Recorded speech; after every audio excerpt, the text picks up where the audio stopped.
안녕하세요. 신베트동물병원 신현덕 원장입니다. 이번 시간에는 PSY를 늘리기 위해서 생시체중을 알고 대책을 세우는 방법을 한번 얘기해 볼까 합니다. 돼지가 태어나서 말이죠. 살아서 태어나가지고 출하할 때까지 몇 퍼센트 정도 도태 폐사가 일어날까요? 제가 다니는 그 조합의 전산 성적을 분석을 했더니 33%의 자돈이 없어집니다. 살아서 태어난 돼지의 33%가 출하까지 가지 못합니다.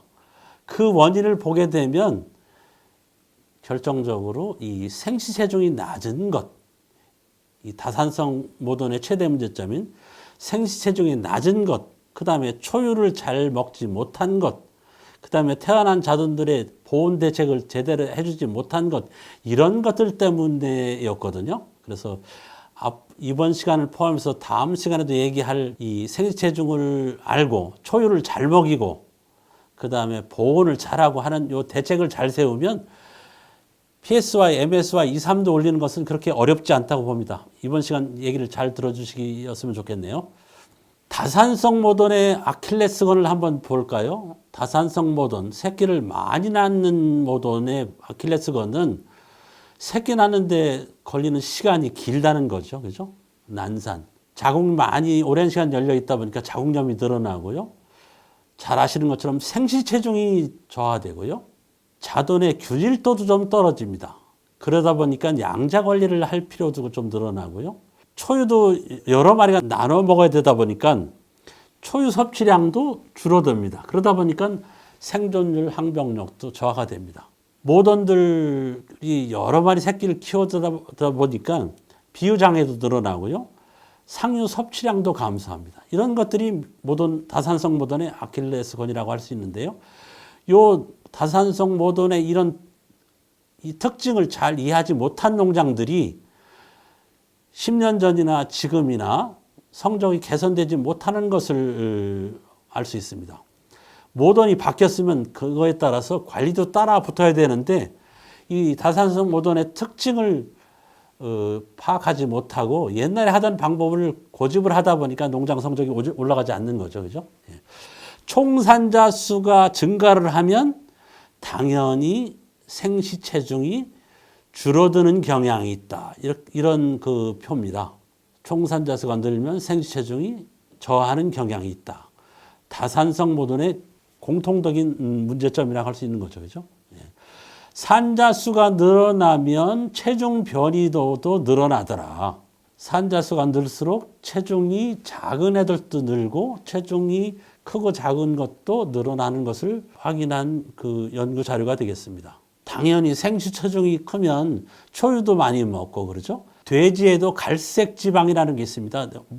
엄마가 새끼한테 태어날 때 모든 신체 여기저기에 저렇게 갈색 지방을 주게 되는데 그 갈색 지방이 뭐냐면은 아주 그 비상 보온 장치거든요. 비상 에너지입니다. 시레이션에 해당되겠습니다. 그래서 나가서 좀 추운 일이 있어도 요거 가지고 버텨라 하는 것이 갈색 지방인데 이 생시체중이 큰 애들은 저게 양이 많고요. 생시체중이 작은 애들이 저 지방량이 적다고 합니다. 그러니까 추위에 약한 거죠. 그래서 이 생시체중이 적은 애들을 적절히 관리하지 못하면 그만큼 사고가 많을 수밖에 없다는 것이죠. 환경 적응력도 생시체중이 낮은 애들이 약하게 되는 것이죠. 이 표에서 보시면은 생시체중이 1.1kg가 되지 않는 자돈들은 사고 날 확률이 저렇게 높다. 생시체중이 뭐 600g, 700g짜리는 뭐 7, 80%가 죽는다고 보시면 되겠습니다. 생시체중이 한 1.15kg만 넘어도 말이죠. 현저하게 그 사고율이 낮은 걸 볼 수 있습니다. 생시체중이 1.5kg 이상 되는 애들은 사고율이 뭐 5% 이하라고 볼 수 있겠죠. 그죠? 그러니까 생시체중이 엄청 중요하다. 그렇지만 다산성 모돈은 생시체중이 낮은 애들을 많이 낳는다. 이 포인트를 알고 대책을 세우는 것하고 포인트를 모르는 농장하고는 차이가 많이 날 수밖에 없습니다. 지금까지 양돈을 오랫동안 하시면서 생시체중을 눈으로만 보고 진짜 달아보지 않은 농장은 좋은 성적을 낼 수 없습니다. 앞으로 태어난 자손들 수백 복, 수천 복을 얼마나 달아보느냐에 따라서 농장의 성적이 좌우된다는 것을 꼭 명심해야 되겠습니다. 생시체중이 낮은 애들은 저체온증에 빠지기 쉽고요.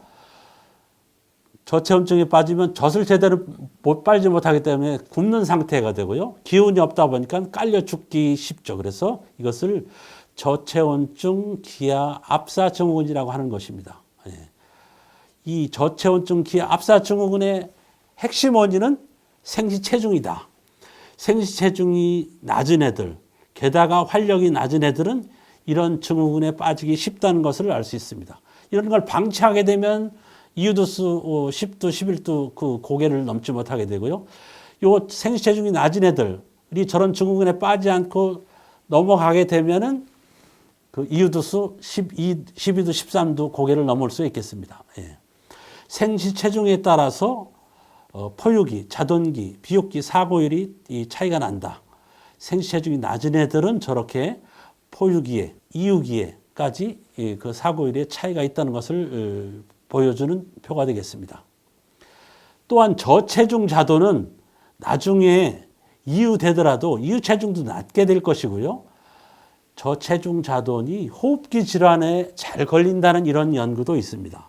체중이 낮은 애들은 나중에 정상적으로 크지를 못하고 출하할 때도 규격돈이 되지 못하고 판매가 되거나 도태되는 확률이 높다는 거겠죠. 그죠? 저체중 자돈을 얼마나 잘 키워내느냐에 따라서 농장의 수익이 좌지우지된다 라고 할 수 있겠습니다. 생시체중이 낮은 원인을 보면은 자궁의 용적입니다. 모던의 자궁 캐파가 크면 클수록 생시체중은 좋아질 수밖에 없다. 그래서 앞 시간에 말씀드린 모던의 몸매 관리가 잘 되면 자궁의 용적이 늘어나고요. 종돈의 그 유전 포텐셜에 따라서도 자궁 용적이 차이가 있기 때문에 좋은 종돈을 선택하는 것도 필요하다고 하겠고요. 좋은 사료를 먹이는 것도 필요하겠고요. 좋은 사육 환경, 스트레스를 주지 않는 교육 환경에서 좋은 환경에서 사육하는 것도 생시체중에 영향을 줄 수 있다고 하겠습니다. 이런 여러 가지 요인들이 복합적으로 생시체중에 영향을 미친다. 그렇기 때문에 내 농장의 생시체중을 한번 달아보고 그 달아본 결과를 가지고 전문가들을 농장에 불러서 이 원인을 그 생시체중이 낮은 원인을 찾아서 해결하는 시간을 갖는 것이 필요하다고 하겠습니다. 생시체중이 낮은 원인을 한번 보면은요, 배란수가 많을 때, 임신 초기에 자궁내가 혼잡할 때, 임신 30일서부터 태반 발육이 좀 그 제한을 받을 때, 임신 중기 50일에서 그 이후로 태아 발육이 제한될 때, 스트레스가 많아서 애미가 새끼한테 혈액 공급이 원활을 하지 않을 때, 이럴 때 생시체중이 낮게 된다는 연구가 있는 것입니다.